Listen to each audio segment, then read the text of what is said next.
Dust settles, shadows rise.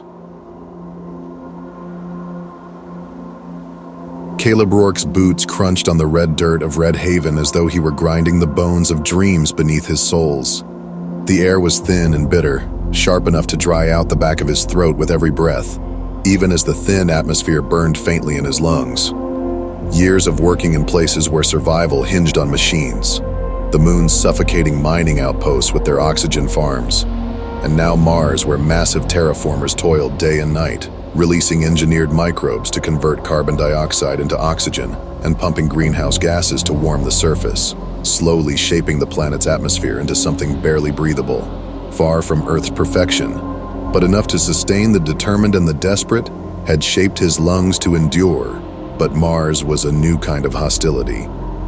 It didn't just kill you fast, it wore you down, one breath at a time. Red Haven sprawled out before him like a dying animal. The prefab structures were weathered and beaten by the dust storms that rolled in without warning. Their metallic skins were streaked with rust, and the wires connecting the settlement's power nodes sagged low, threatening to snap under their own weight. Antennas swayed lazily in the wind, their purpose tied to Helion's vast network of satellites, a system known as Skyveil that controlled nearly all communications on Mars. These towering structures were less about connecting people and more about ensuring Helion's grip remained unbroken, their signals a constant reminder that every whispered word traveled through his domain. A man leaned against a rusted support beam near the saloon, one leg straight, the other bent at an awkward angle. His left hand was gloved in cracked leather, while his right was little more than a stub, the sleeve of his jacket pinned back just above the elbow. His face was hidden beneath the wide brim of a hat that looked as though it had weathered twice as many storms as its owner. "New boots don't last long here," the man drawled, his voice carrying the weight of a warning. Caleb stopped, his eyes narrowing. "Neither do loud mouths," the man chuckled, a dry rattling sound that matched the rusted tone of the town. "Name's Grady Thorne," he said, tipping his hat up just enough to reveal a face carved by the years. Scars crisscrossed his cheeks like forgotten maps, and his eyes carried a sharpness that spoke of someone who had seen too much and forgotten too little. Caleb Rourke. He didn't offer a hand. He had learned long ago that trust wasn't something you gave freely, especially not in places like this. Grady gestured toward the saloon with his gloved hand. "Scarlet Horizon's about the only place with decent air and worse company. You look like you could use both." The saloon smelled of stale liquor, sweat, and desperation. Its roof sagged in the middle, supported by beams that seemed more like afterthoughts. A cracked mirror behind the bar reflected the dim glow of a single light bulb that flickered as though it couldn't decide whether to live or die. Sam Delaney, the barkeep, wiped the counter with a rag that spread the grime more than it cleaned. He looked up as Caleb approached, his one good eye squinting in the low light.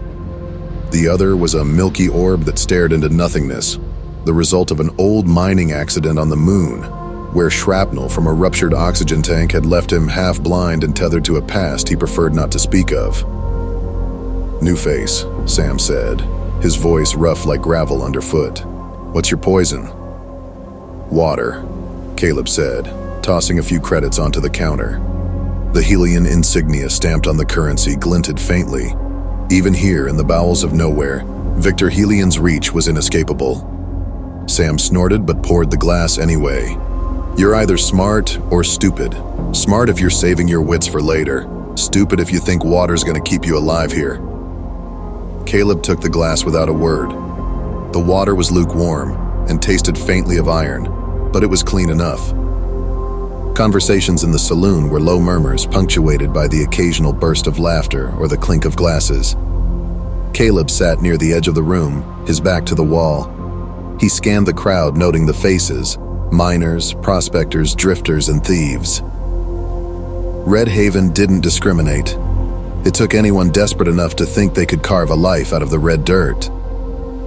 The whispers came eventually, as they always did. Stories of Victor Helion, the man who had transcended mortality and fused his brain and head into a synthetic body. Some said he was a god now, untouchable and eternal. Others claimed he had died in the process, his empire now run by ghosts of his ambition. The truth, like most things about Helion, was hidden in shadows too deep to uncover. "Helion ain't human no more," a voice slurred from the corner. A miner with dust-streaked skin and a cough that rattled like loose bolts leaned over his drink. "Saw a vid once. Man moved like a machine. Ain't natural, I tell ya."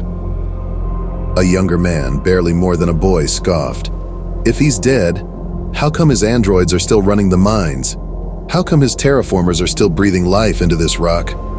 "Because fear don't need a body to keep folks in line," the miner spat, his words dripping with the bitterness of someone who had given too much and gotten too little in return. Caleb listened without looking.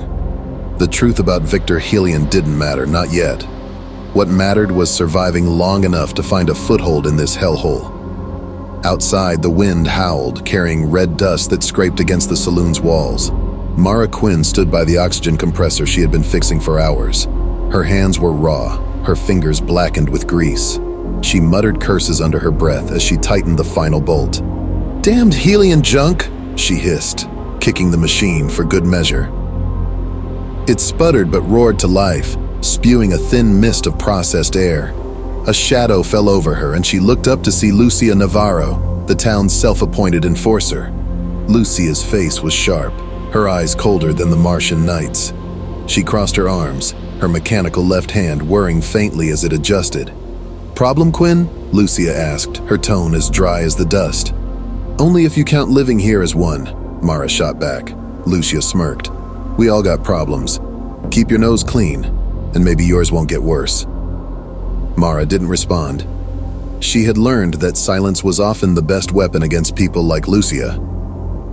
By the time the sun dipped below the horizon, casting long shadows across the settlement, Caleb had found himself a corner of Red Haven to call his own. The shack was barely standing, a small geodesic dome patched with scrap metal and desperation. These domes dotted the settlement, their triangular panes designed to withstand the relentless dust storms, though most bore scars of the planet's hostility. But it was his, at least for now. He sat on a makeshift stool, staring out at the stars. They didn't twinkle here. They burned, cold and indifferent, watching as men and women clawed at the dirt for a life that would never come. In the distance, the hum of terraformers filled the air, a reminder that Mars belonged to Helion. And somewhere in the shadows of that empire, the man, or machine, himself loomed, unseen but always present. Caleb didn't know what the future held, but he knew one thing for certain. Mars didn't care if you lived or died, and neither did he.